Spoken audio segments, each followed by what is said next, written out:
Hello, all you hardcores on the members area. It's Porky here from Porky's Corner. Today I'm joined by Kent from Northern Ireland. How are you doing, Kent? Good morning, Russell. How you doing? I'm all right, mate. I'm all right. Straight in, balls deep. Triller.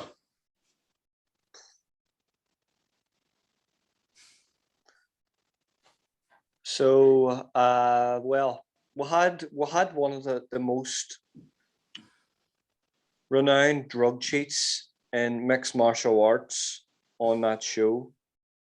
We had Vitor TRT Belford, who has failed more drugs tests than probably any UFC fighter, fighting a 59-year-old man who could barely walk into the ring.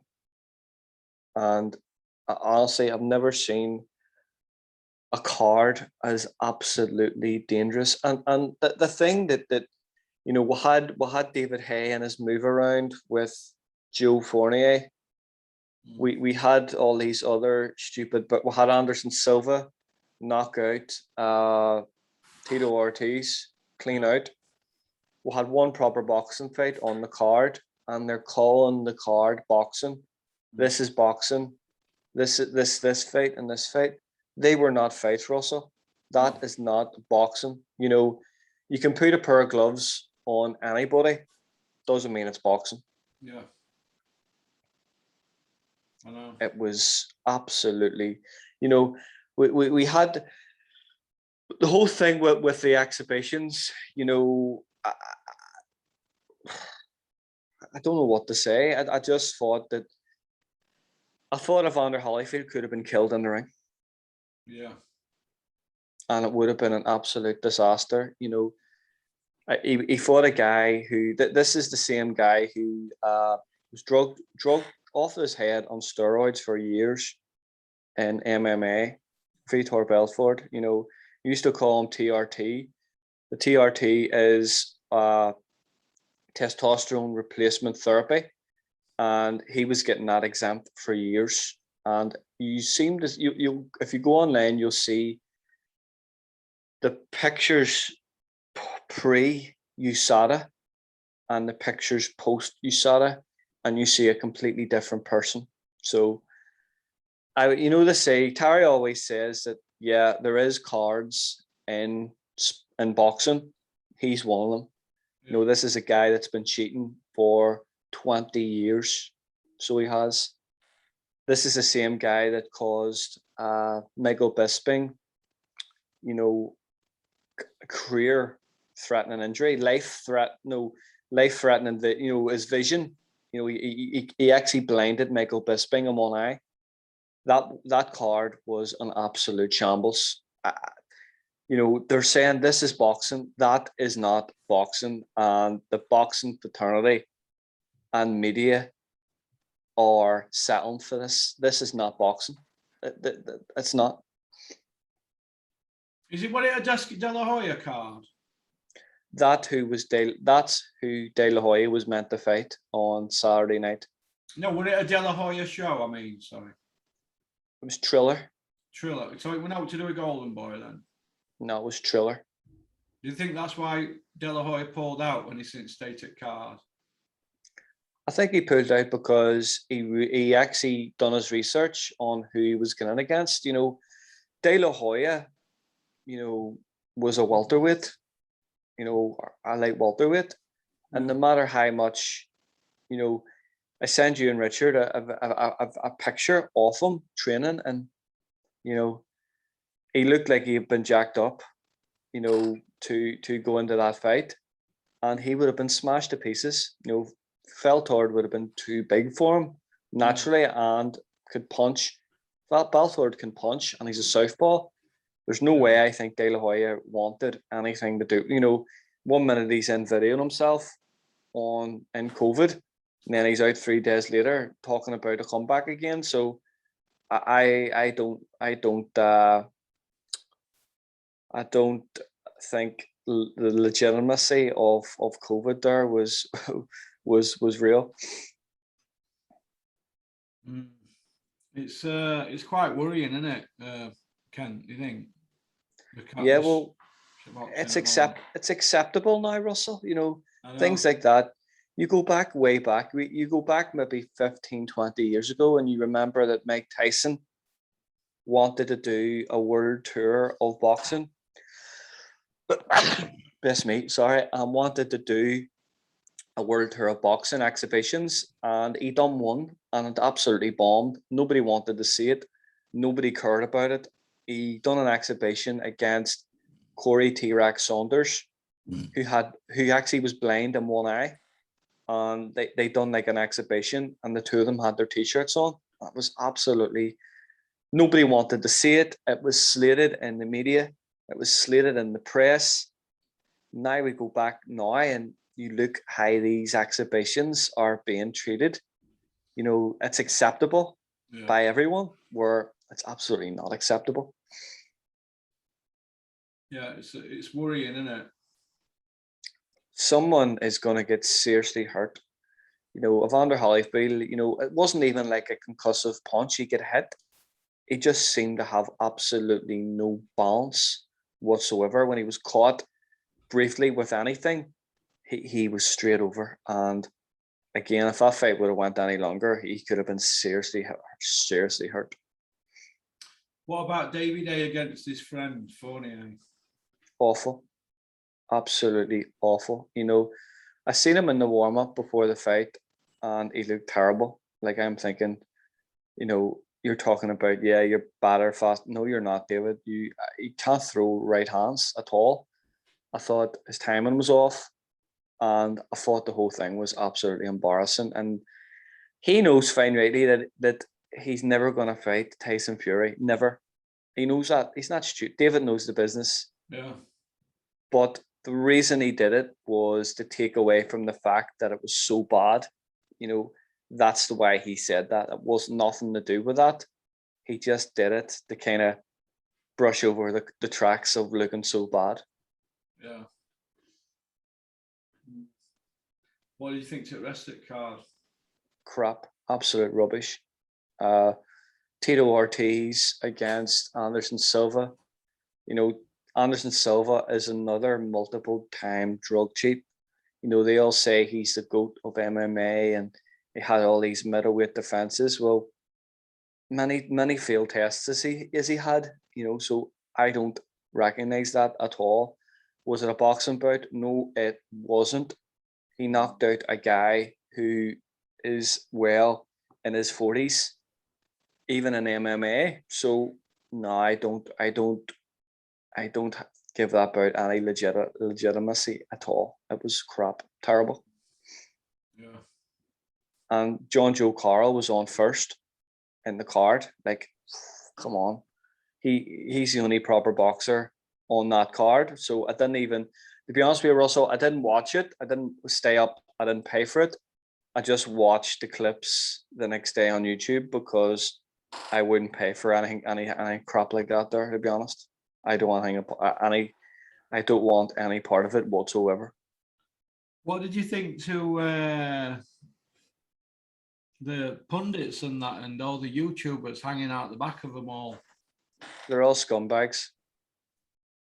They're all dirtbags. You know, the whole Triller thing is a big, massive consortium, and I think likes of Snoop Dogg and all, they put money in that. They actually own Triller, so it does. They own it, and it's the old HBO production company that do all the production. So they can just bring all their buddies in, and the whole Donald Trump thing and all was just. I know Donald Trump's been involved in boxing and MMA for a long time, but to be a part of that and even condone that is absolutely shocking. What were he getting involved for? Old Wighead. He was commentating. Yeah, I know, but why get involved? I mean, I thought he was a politician now, isn't he? Well, you've got the whole, I'm not even going to go into it. You've got the whole way that America is at the minute and the world. And I think he's looking a way back in. So it's all about viewership and popularity and social media and publicity. That's all that's about. Yeah. It's not good, is it? Oh, it's every week now. There's another stain on boxing. You get to the point now where you're actually afraid to look online and see actually what's going on in boxing. But what Pierre Fury said 2 weeks ago, he says that's not boxing. If it's not professional boxing, it's not boxing. It should be called something else. That's not boxing. No. But it's being tarred as boxing. It's definitely not boxing, Russell. No. We'll move on from that Triller shite, but before we do, what did you think the behind the gloves, Michelle Joy Phelps, these people who were interviewing Davey Day and all the rest of them? I'm not going to mention the names, they're not worth it, but why aren't these YouTubers saying, David, come on, what was that? What was that? He carried him, didn't he? His mate. It was worse than I thought it was. I knew it was going to be an 8-round move around. I knew it was going to go 8 rounds. It was absolutely shocking. Joe Fournier's got a professional license. How that guy has beaten 8 fighters worse than him is a miracle. Joe Fournier were running around saying only 2 other people have got distance with David A. Is that his moral victory, do you think? Well, it wasn't a professional fight, so what's he talking about? Would it be a difference if it was a professional fight that was on his... Holyfield's a professional fight. No, none of them were professional fights. No. Somebody told me it were. I want to show like. I checked on BoxRec on Sunday morning and it wasn't on his card. It wasn't. You couldn't sanction that because you've got 2 men that, you've got Holyfield with his background as Evan Fields. You just have to go back and listen to Terry Chapandama's Beautiful Boxing podcast, yeah. the drugs and sport, and you'll hear about that. The whole Evan Fields Balco Labs thing. So there's no way now he's going to get no way he's going to pass a drug test. But surely, sorry, go on. Now you can just fail drugs tests and have fights anyway. So doesn't really matter. And I'm sure Belfort was juiced up as well. So I don't think that would have passed either. Is that Balco, that Victor Conte? Yep, Balco Labs. Yep. Doesn't he work for government now though? Yeah, I think he does. I think he's involved in. I think he got off late because he's involved now, helping them with sport and with all that. But apparently, he made his money out he made the masking agents, didn't he? Something like that, didn't he? Yeah. Marion Jones, were it? Marion Jones, yeah, exactly, yeah. Because I remember years ago they're saying that it's impossible for women to get under 11 seconds, and Flojo did a 10:49, didn't she? Nobody's got near that in 33 years, have they? Nobody. Not even now with the new spikes that they're wearing, the carbon spikes. No one's been anywhere near that there. You look at even back when we look at Ben Johnson. We look what Ben Johnson was doing with Charlie Francis at that time and what he did in 2 years to catch up on Carl Lewis and beat Carl Lewis and the World Championships. If you want to check out a race, check out Ben Johnson and Carl Lewis, the World Championship. He absolutely smokes him. Then the Olympics. Then after that, it all came tumbling down. I think the doctor then was Mike Estevez. He was the doctor that was prescribing them the drugs and the diuretics. Well, they all got busted in end, didn't they? All of them, didn't they? All of them. And there's actually stuff now coming out in Carl Lewis. Carl Lewis at one stage, as a 28-year-old man, needed braces. Braces. So, I think that says one thing, that if you're needing braces at that age, they say that human growth hormone that does that, expands bones and organs and stuff like that there. So he was taking stuff as well. more than likely. I watched the program the other night when Alan Wells won gold in 1980. I think he ran 10.24 or something like that. Yep. Carl Lewis was only a teenager, and he ran in some races at the same time because they boycotted Olympics, didn't they, Americans? That's right. Carl Lewis were running 10 seconds dead then as a teenager, so he would have won gold anyway, wouldn't he, in 1980? Yeah, absolutely. I think that Santa Monica Track Club, there's a lot of shaky stuff going on at that. Shaky. Shake, rattle, and roll. I've a great there's a documentary you should check out, Russell. I know you like watching documentaries, and it's the Ben Johnson documentary. Seen it. I like Ben Johnson. I like Ben Johnson. He had a low sense of gravity because he was short, didn't he? He was out of the traps so quick. You know, I've never seen anyone out of the blocks. And seeing that Olympic final, Russell, if you watch it, he didn't actually run through the line. He was celebrating. He was decelerating like 5 meters before the line. You know, what would he have ran if he had have actually they're saying ran around through that line? 9.6, aren't they? They're saying, aren't they? If he hadn't slowed down, he had his arm up, didn't he? That's right. And just even, you know, things like that. You know, it was a crazy time in sport. Now that there was big headlines like in Tokyo at that time. That was like a flipping earth-shattering news moment. Now that always failed the test, people expect it now. People expect that people are going to fail tests. Sport is in a terrible position right now. Yeah. We'll move on from the Triller mess. Let's try and talk about something positive, because people keep saying I'm being negative, but I just think we've got to break boxing down and it's got to start again. You know, like I mentioned the other day, sanctioning bodies, drug testing, mandatories with rematches, promoters, managers, ticket deals. It wants ripping up and starting again. And we're leading the charge, but there's been a few crybabies. A few people get heavy in emails making threats against me, as I just showed you there on there, that the threatening calls. It's water off a duck's back to me. I'm 10 years in jail over 12 and a half years, seen everything. So that don't really bother me, but I don't want people making threats against my children and family. But the point I want to make is we're leading the charge, but what do we do next? What do we do? So let's try and talk about something positive. And I think positivity from this weekend is Sam Eggington. But that was just boxing on it, wearing his heart on his sleeve on it.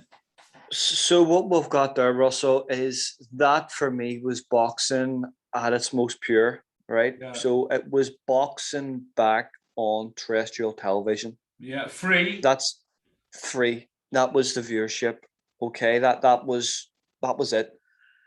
We had a really good. I really enjoyed it. That fight for me is probably fight of the year, Russell. Yeah. Point I want to make is that Eddie Hearn let him go. Apparently, telling people, the chosen few, that he weren't engaging and he got miles on clock and they didn't think he had anything left. And he might not have anything left after that fight, but he always turns up. He's a TV fighter. He always turns up to battle, whether he wins or loses. He gives it his all. He goes out on his shield. Nobody gives Mick Hennessy any credit, blah, blah, blah. Free TV and all that. Not charging anybody. Why aren't people jumping on Mick Hennessy bandwagon? And another thing as well, Ken, and I know you'll agree with me on this. Why are these YouTubers hanging out the back of David A, Joe Fournier, people like that, Tyson Fury, Billy Joe, Eubank? None of them are fighting. Tyson Fury's 20 months out of the ring. Eubank's done nothing in God knows how long. Billy Joe's just quit. But these are the people that were rammed down our throats on a daily basis. And yet Sam Eggington, nobody gives him a second glance. He's very highly ranked with WBC. He's beat former world champions. He's a British, Commonwealth, European and a world title. And British, Commonwealth, European, WBC silver. He's highly ranked with WBC. I'm not sure how high. And did he win prize fighter as well? He came in as a late sub and won it, didn't he? He came in. I don't know if he won prize fighter. Oh, he was in it though, wasn't he? He was in it, and I think Barry Hearn seen something in him at the time, and he really, really liked him, and they give him a chance, and he gets no credibility whatsoever. No credibility. The fact is, so you said something there. He won British, Commonwealth, European. Many fighters, domestic level fighters, are even going down that route. Yeah. You know, he's done that. He's been in. When was the last bad fight that Sam Eggerton was actually in? I didn't. The beefy one, but he got stuck in, didn't he? He didn't back down, did he? He went straight forward. Like that beefy fight, he was clearly. It clearly wasn't the right weight division for him, but he didn't care. He just went forward and stood in and had a fight with him. What did he fight at a weekend with 154? Yeah. So now he's got, I think he's top 15 now in the WBC, which is unbelievable. And he's getting these really, really, good opportunities. I'm sure he's getting paid probably better now than he did when he was at Matchroom. And they're not biggest payers, are they?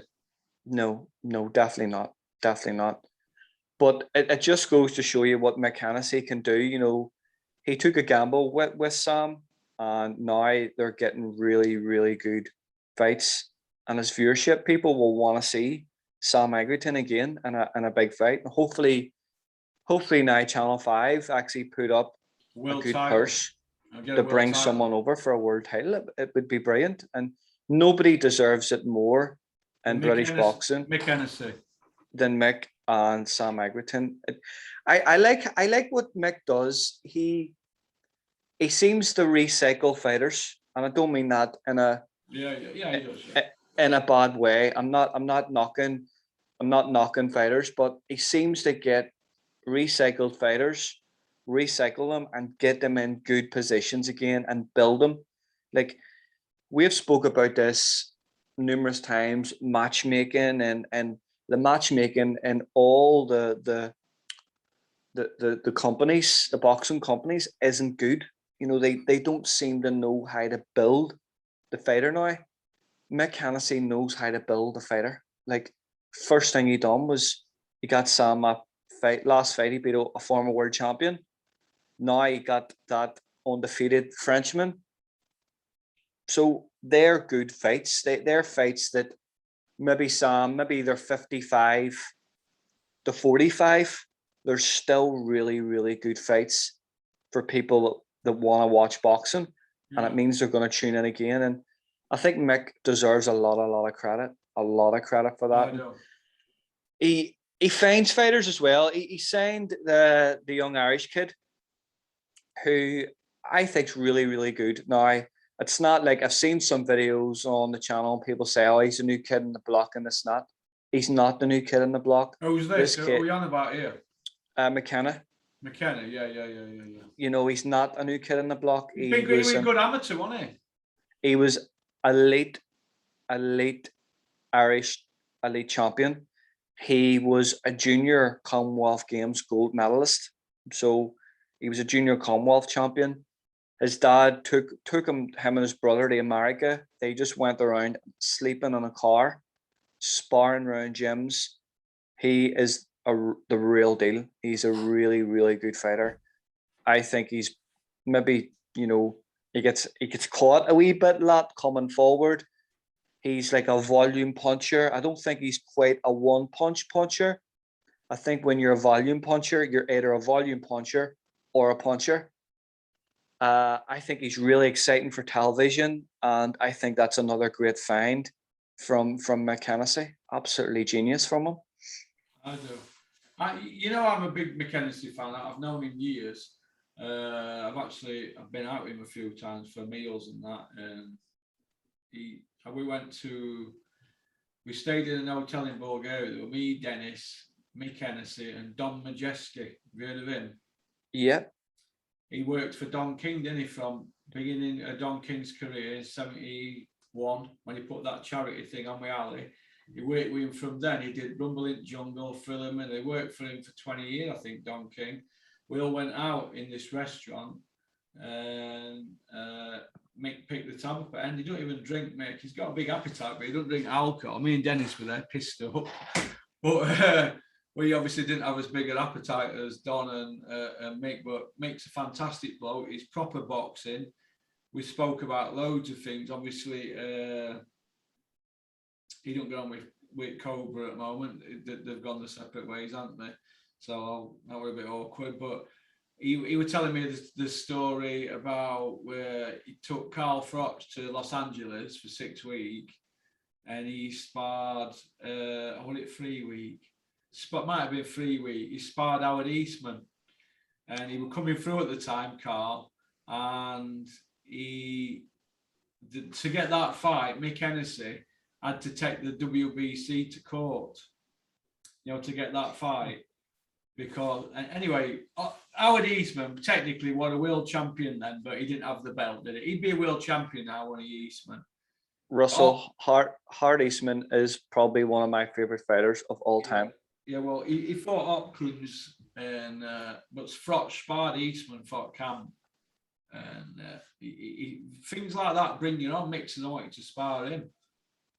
People were saying, "Oh, he's not ready to spar Eastman." But if Carl thrown in at deep end from a young age with him, and I think Mick Hennessy suing the WBC and Hopkins' team, taking it to court and all that, and getting his own way, because I think Eastwood were mandatory or something. They were fucking him about. So Mick said, "Let you serve papers on them."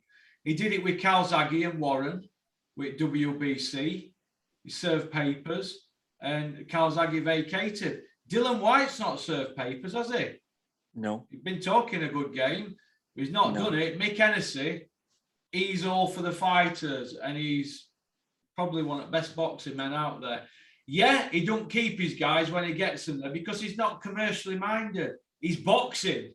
He's like Mickey Duff. He's a throwback. Yeah. You know what I mean? Jarvis is there, Mike Barrett.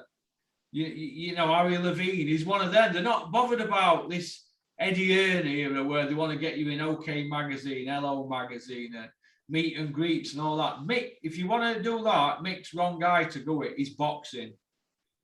Do you know? That's probably why him and Peter Fury are very close. Do you know what I mean? He's a proper boxing man. He's that traditional boxing man. That Mick is he likes the amateurs as well. He goes to a lot of amateur shows. Cup. He's at Haringey Cup all the time.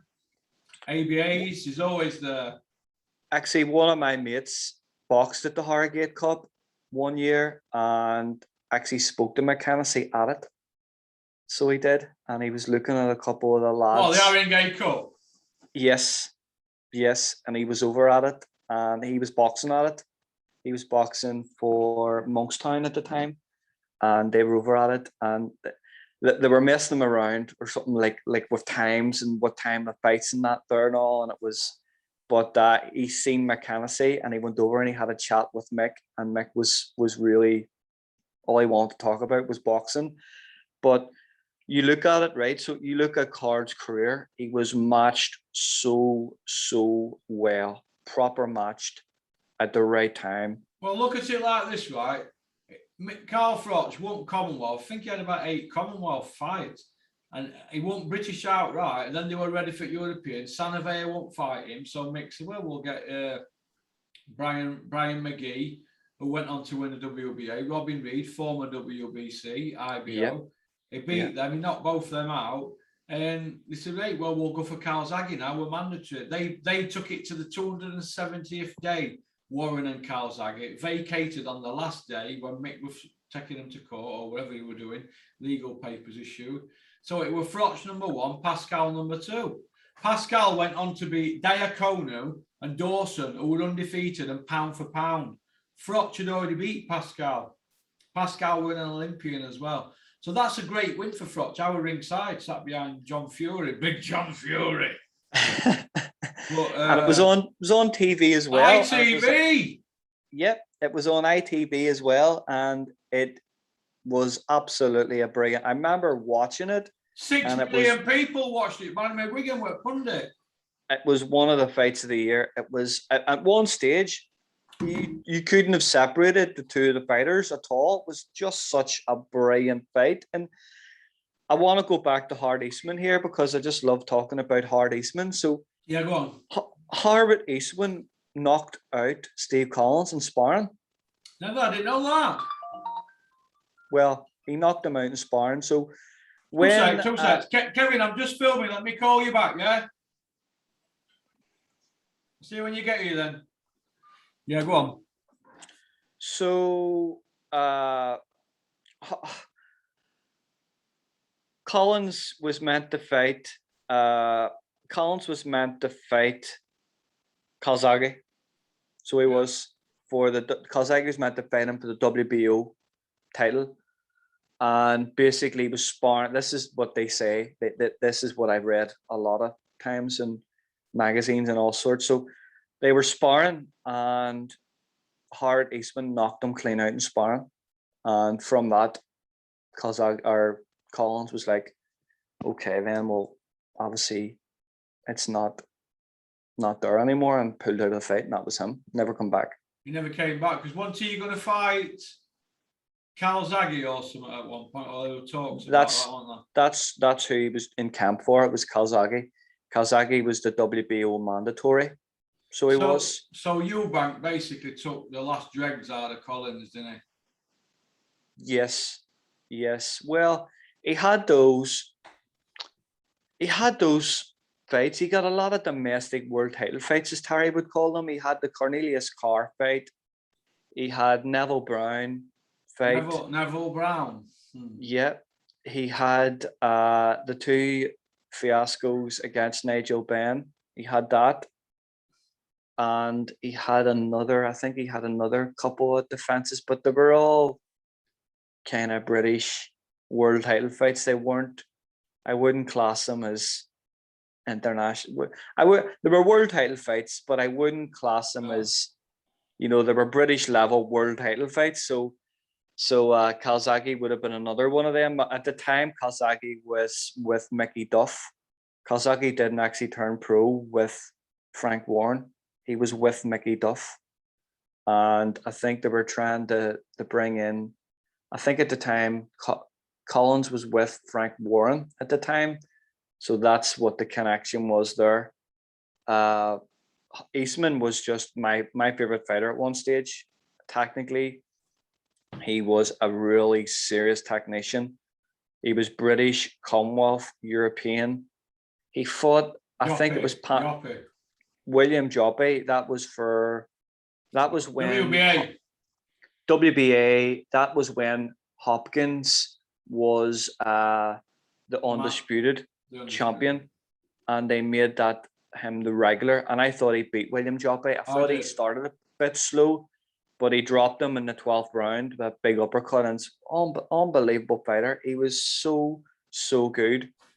He lived in Battersea and had a bird aviary out on his balcony in his flat. I just loved. He ran every day. He trained hard. I think at one stage in London they couldn't get anybody to spar with him. Nobody would. Froch sparred him for many years. Many years as coming through. He said it was hard sparring. He said it brought me on. That's a true story. Ask anybody.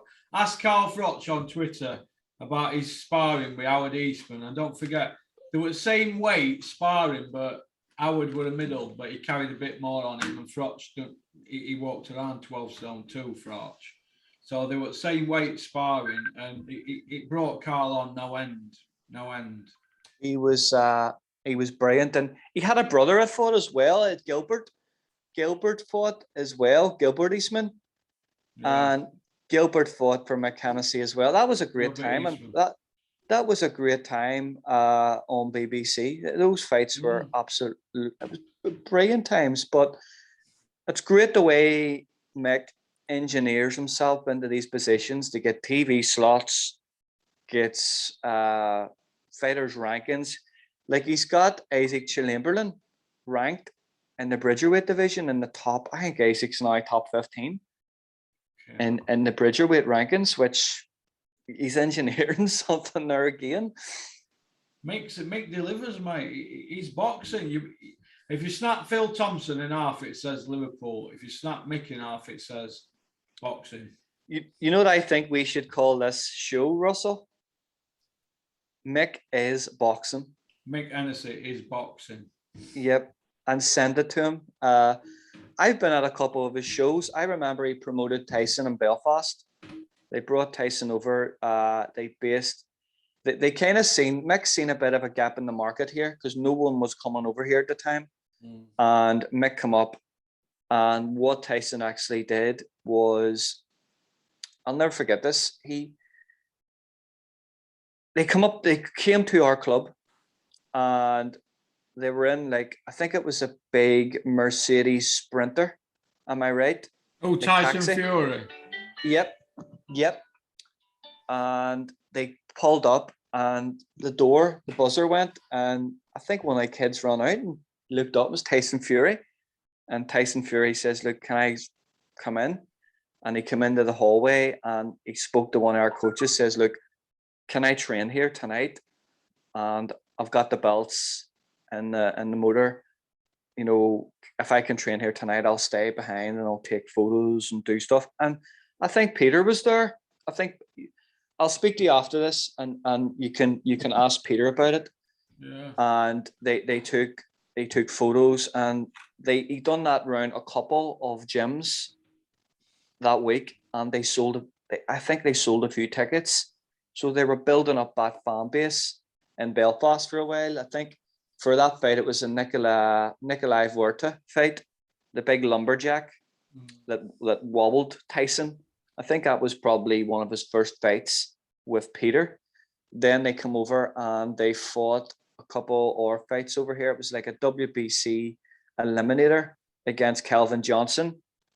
And there was the Martin Rogan fight as well. And I went to all them, and in two of them shows, Eubank Jr. fought. So he did. And they were good shows. Eubank Jr. fought Bradley Price on one of the cards. Yeah. And that was a really good fight. So yeah, you're right, Mick. Mick is boxing. Moving on then from Mick Showy Eggington and that. Do you think Eddie Hearn might be in a bit of trouble? Massive trouble.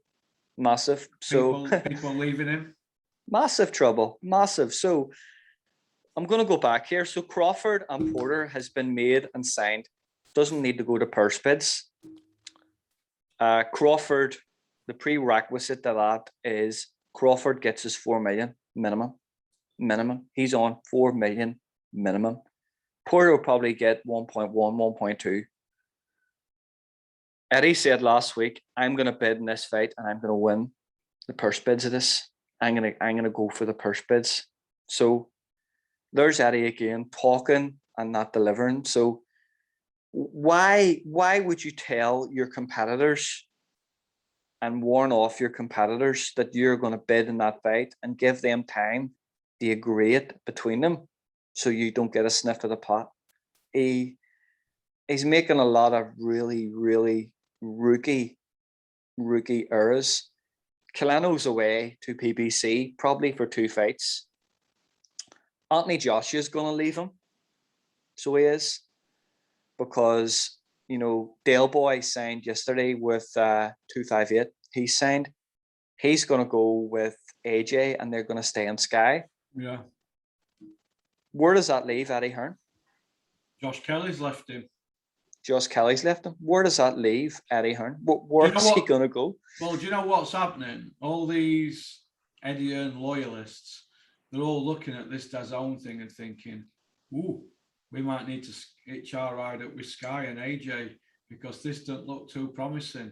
Adam Booth pulled Josh Kelly away from Matchroom but Eddie offered Josh Kelly a 5-fight deal, but so did Wasserman. And Adam Booth made the decision, I've been told, to say, look, Eddie could be in a bit of bother here. We'll stick with Wasserman. They're new kids on the block, and they've got Sky. So Eddie could be yesterday's man, but it's a tired old format now, isn't it, Eddie? And he's rubbed a lot of people the wrong way, hasn't he? He shafted everyone. Nobody wants to work with him in America. The very fact that Top Rank and PBC are piling up and working together to get this big fight together, what does that tell you? You know, when was the last big fight that Eddie Hearn made? Well, yeah, made a big one this year, has he? You might say Canelo Saunders, but it were in America, wasn't it? Wasn't it UK? Yeah. So I can't see Eddie being in the business the next 3 years. I can't. I think he's made so many mistakes. I think Eddie has got bigger than Eddie. He can't keep his mouth shut, and it's costing him a lot of big fights. You know, even Harlem Eubank didn't want to stay with Harlem. Eubank wasn't with him in the first place, but Sky have signed Harlem Eubank. I'm sure he will be on the undercard of Chris. So they're molding something, they're building something, they're building interest. I think Eddie, again, as we have said, are in big trouble. If AJ leaves Eddie Hearn, that's the end of Matchroom. Mm-hmm. Well, with Chisora signing with Joshua, it's going to throw a spanner in works, and Eddie's now going to see who all his friends are now. Now, another thing as well, with Chisora signing with 258 Joshua, does that mean he's not going to be working with Caldwell? Because Caldwell's a DAZN man, isn't he?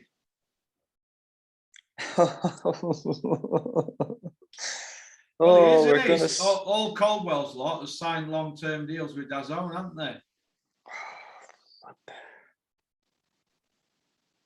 I wouldn't be surprised if Del Boy went up and based himself in Sheffield now, across from Sheffield in EIS. Wouldn't be surprised. It would be the best place for him, to be honest. Well, they'll get him in there, won't they? 37-year-old pushing. We'll have Chisora here. Yeah, we'll make full use at lottery-funded facilities. I can see that. Yeah, I can see that. It would be a good move for him. He's going to get the best sparring partners in the world coming to him. He's not going to have to pay for it. Mm-hmm. He's got 3 or 4 coaches in that camp that he can work with on any given day. He's got sports science up there. He's got proper strength and conditioning up there. He would be mad not to go across and work. I know why we give him a bit of jib about it, but as a fighter, you're not going to say no to that, Russell. No, you fuck. No, you're not going to say, look, he's at that stage in his career where he needs Joshua. He needs an arm around him. He needs to protect him from himself. But I think behind the scenes, I think all of them are fucking Eddie Hearn. I think Sky are fucking him. I think everybody's ganged up on Eddie.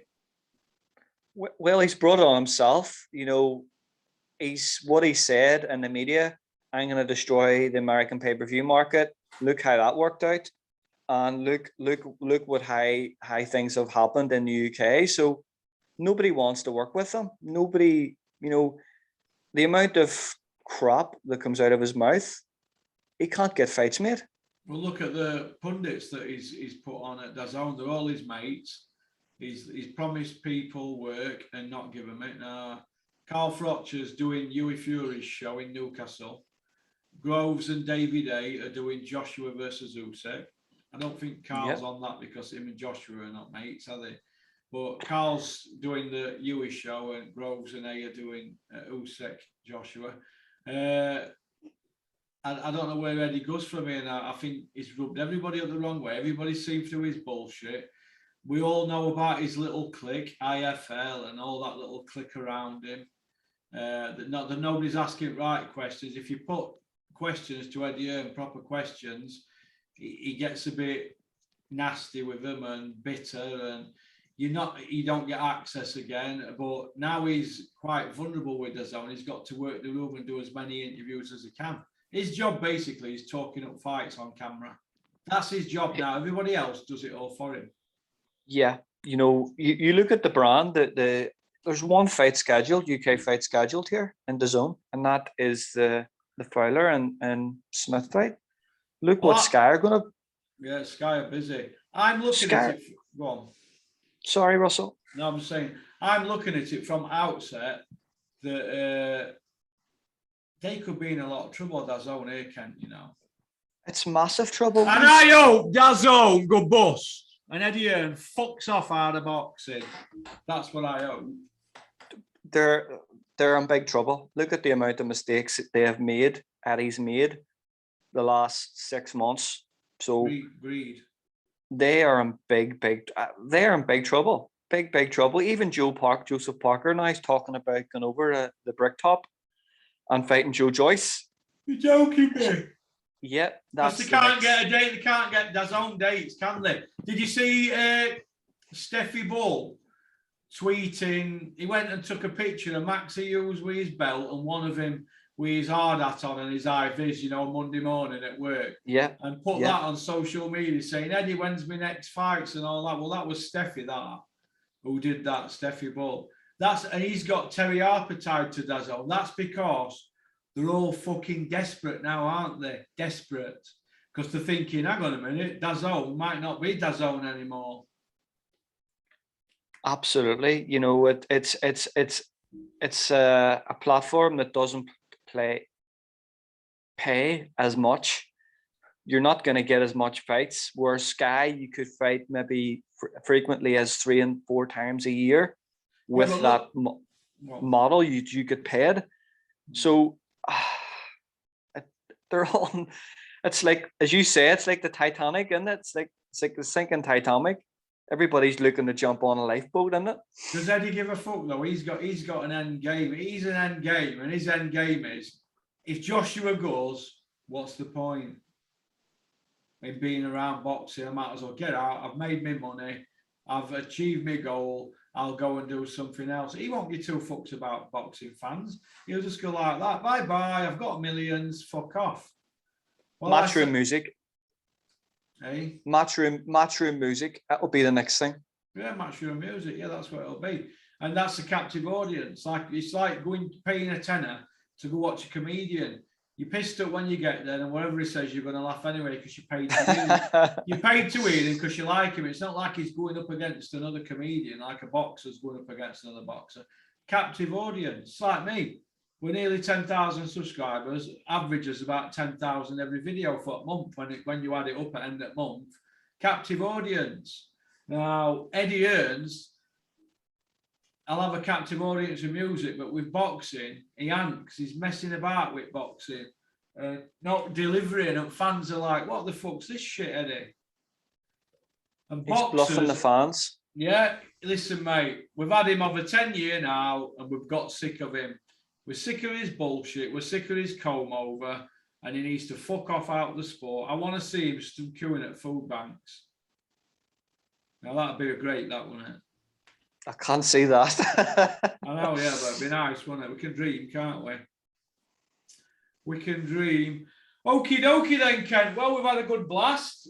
Nice to catch up with you. They've got a treaty at members. I hope they like the Spencer Fearing and the Coogan video up members. They're all jazzed up. I put a bit of production into them. They're paying £5.99 a month, so we've got to look after members. We can't just keep looking after YouTubers. And besides that, all these YouTubers will keep abusing me. Well, this is how I look at it. I only have to do 30 videos a month. 20 on YouTube, 10 on members. Last month, they had the 10 members. They had 37 on YouTube. And for the abuse I'm getting, fuck them. They can have 20 now. So it's simple as that. I'm not here to have my children and photographs of where I live sent here to my fucking email. I'm not fucking putting up with it. So fuck them. We'll look after members now. Oh, we're sick of it now. How many members have we got now in the channel? I don't know. About 140, I think. Brilliant. So it's done well. Thanks to everyone who subscribed. I hope you're enjoying the content. What about my fan club? Russell, if you got any more emails? Yeah, there's one off that Colleen here with glasses on. She's got blonde hair. She keeps telling me, oh, Kent looks like he's athletic. I bet he's a good marathon runner. I said, well, go tweet him then. He's on Twitter, aren't you? On Twitter, Ken? I'm on Twitter, but I can't I can't get into the. I lost Oh, yeah. I lost the flipping password of the account. Oh, well. The Kent fan club. I spend more time replying to the Kent fan club than I do Porky's Corner. Oh, flip it, heck, flip me. Well, okay then. Well, listen, you have a great day, Kent, and thanks for coming on. You take Take care, Russell. Look Cheers, after mate. yourself, mate. Bye bye. Take care. Bye.